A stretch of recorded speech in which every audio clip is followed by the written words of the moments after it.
За жал се случи страшна трагедија и во Швајцарија, Кран Монтана, слична на онаа во Кочани. Кои се сличностите и разликите помеѓу овие два страшни настани? Па, ако ги споредуваме двата пожара меѓу Кран Монтана и Кочани, можеме само да кажеме дека единствено нешто што не е заедничко во целата проблематика е тоа што Кран Монтана се наоѓа во подрумска просторија. Значи, подрумската просторија е делот каде што доаѓа почетокот на пожарот. Уствари, тие акустични панели кои што се ставени, тие колку и да се сертифицирани по европски стандарди, тие си имаат собствен стандард ISO 3795 за градежен материјал, со некоја противпожарна отпорност, уствари тие немаат никаква противпожарна отпорност, само се сертифицирани како стандардизација. Тие се ставаат за потреба на акустични простории, за подобар звук и за подобра изолација, но сепак се лесно запаливи материи. Причината е тоа што е многу блиску по она што можевме да го видиме и од видеото и од настаните кои што беа во Кран Монтана е прскалките кои што се многу блиску до нив.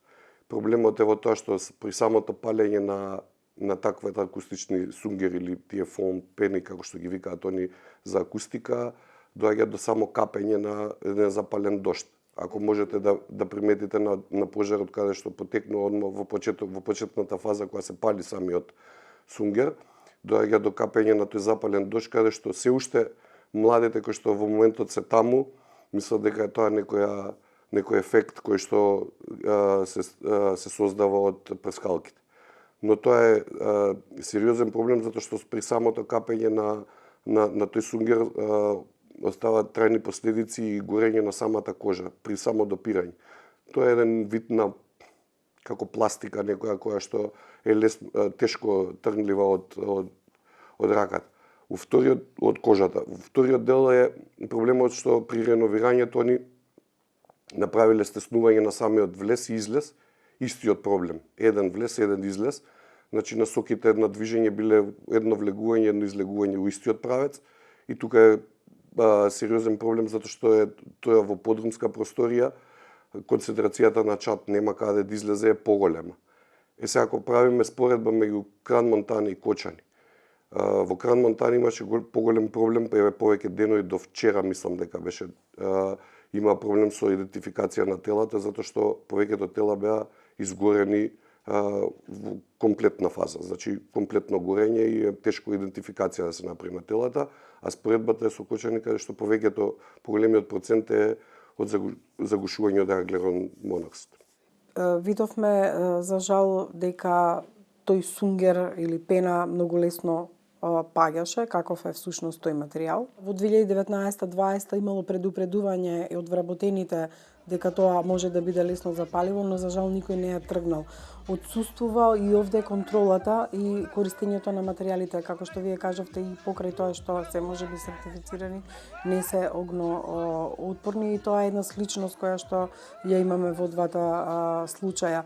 Како долгогодишен експерт, можете ли да ни посочите зошто толку брзо се разви пожарот во дискотеката во Кран Монтана? Видете вака сега, тоа и со стандардот 3795 за повеќе наменски материјали кои што се и за електрика и за градежни материјали. Има градежни материјали каде што имаат отпорност на горење. Отпорноста на горењето, значи ние можеме да начекаме во технички спецификации на гипс картон кој што е огноотпорен, али не е до тој степен на огноотпорен колку што они мислат дека може да издржи температура. Значи во такви простории каде што не треба да се ставаат такви акустични и по препораките ја во последното истражување што читав за ФОАМот, тоа е само за канцелариски простор за уредување, каде што нема лесно запалива материја, кај што може да го запали тој дел, кај што нема движење со оган и со, ете во диското се користеле тие пиротехники повторно.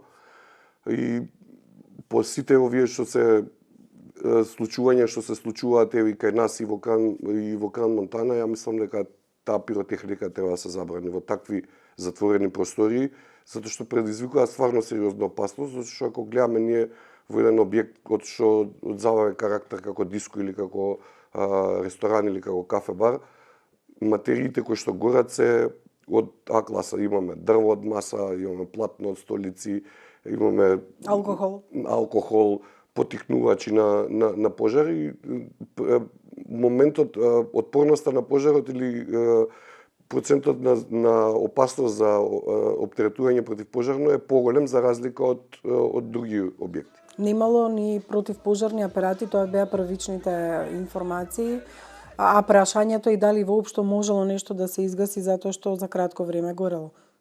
Секоја почетна фаза на пожар или секој пожар кој што се одвива, затоа и ја ги истражував малце повеќе на интернет околу пожаров и самите пожарникари при самото доаѓање на местото на пожарот имале посериозен проблем во гасење на пожарот. Затоа што пожарот потекнува од подрумска просторија, подрумските простории се секогаш многу потешки за гасење за разлика од пожари кои што се дали на први, дали на втори кат.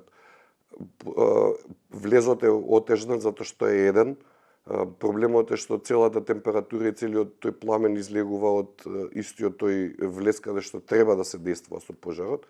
Второ, првичното е почетниот пожар кај што треба да се намали тој пожар и таа температура и ризикот на пожарникарите во тој момент е многу поголем за разлика од друга локација каде што имаат пристапност од двете страни за гасење пожар, од две или од повеќе страни. И сериозност е тоа што концентрацијата на јаглерен моноксид е многу поголема, спасувањето е во моментот исто, во дадена ситуација е неопходно затоа што вие се соочувате со да речеме стампеда од луѓе кои што сакаат во моментот да излезат. Ако влезот е непропорционален и неправилно направен, имаме сериозен проблем. Ја на неколку видеа што ги гледав, дури и се кршеа стакла од надворешниот дел за да можат да се извадат луѓето. Проблемот е тоа што таму имавме ситуација на малолетни деца кои што биле на журката. Не можеме ние да забраниме дали да одат или да не одат. Па веројатно собственикот требало. Но сепак некои законски рамки треба да се почитуваат у смисла на посетување на малолетни луѓе, на малолетни деца после 12 часот или на вакви настани вакви журки. За жал, млади луѓе гледавме како снимаат додека се случува пожарот, несвесни за трагедијата што може да настане, колку во таа смисла треба да бидат и едуцирани? Жане, ја ќе ви кажам една фрапантна бројка за Скопје, која што сме почнале во 2021 ја проследувам и ја реализирам и во овие години наваму со обука и со едукација на средните школи во град Скопје. Значи, во првата фаза кога го почнавме проектот заедно со една надворешна компанија да го работиме, на самите анкетни листови дадовме единечни прашања кои што се начинот на употреба на апарати, начинот на зашто служи хидрантот овоне, бројките беа фрапантни кога ги добивме одговорите. Збориме за генерации негде трета година средно, четврта година средно. Не знаат што е тоа? На 3 школи, да. 87% не знаат зашто се употребува хидрантот, само 7% знаат зашто служи хидрантот, другите не знаат дека воопшто е потребен тој хидрант и зашто служи на зид. 90% знаат што е ПП апарат, ама не знаат ни да го употребат, нити па кој им е намената, ни како е намената. И значи рековме со самата компанија дека веќе ќе ги смениме прашањата и дека ќе одиме малце со поголема едукација и во комуникација со директорите на средниве школи ги правиме тие едукации и почнавме да се прават едукации на вработените во самите школи.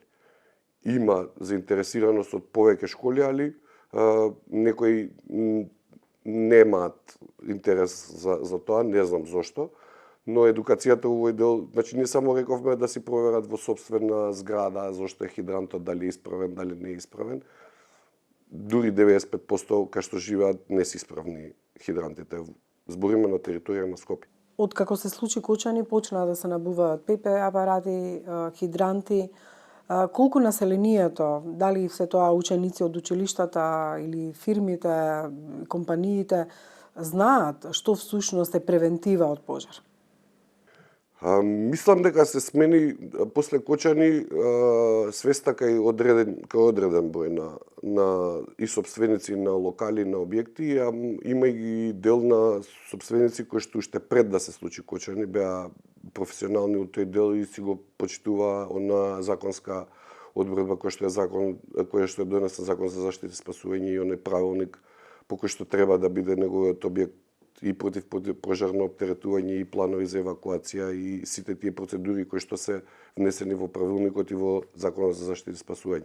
Еуфоријата, така кажаната еуфорија за купување на ПП апарати и на средување на тој аспект после Кочани беше периодично траеше околу месец дена и после се спласна, пак останува истиот дел. И дури сега кога ќе се појавите некаде во некои објекти, пак можете да видите дека ПП апаратот е фрлен на страна, дека ПП апаратот во некои компании подпира вратата, ПП апаратите се тргнати на страна, зборим уцела или пак хидрантите не се исправни. Не е само ормарчето од хидрантот да го напуните со црево и со млазница, него треба да го проверите и статичкиот притисок дали го има или постојаниот притисок дали го има хидрантот, дали има вода.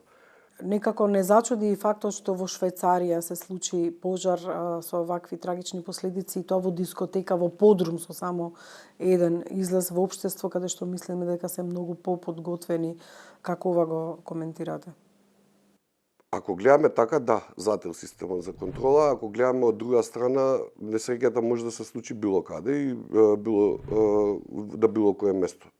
Пак ќе дојдеме на она првично што го збориме дека пиротехниката и оној дел на прскалките кои што се палеле, дали фонтана, дали прскалки кои што се палеле во тој момент, се декор на тоа што треба да биде на вечерта или се декор кој што предизвикува можност на опасност или за несакана ситуација.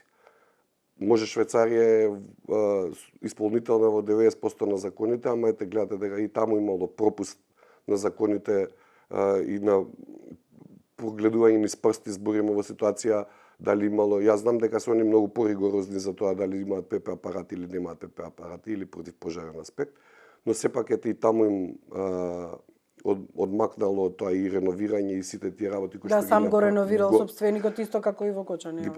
И сега не можеме ние да кажеме дали имало корупција и таму или немало корупција таму меѓу инспекторите или немало, не можеме тоа да го кажеме затоа што не знаеме, ама ете и од таму системот поминал низ прсти и несаканата ситуација еве се случила.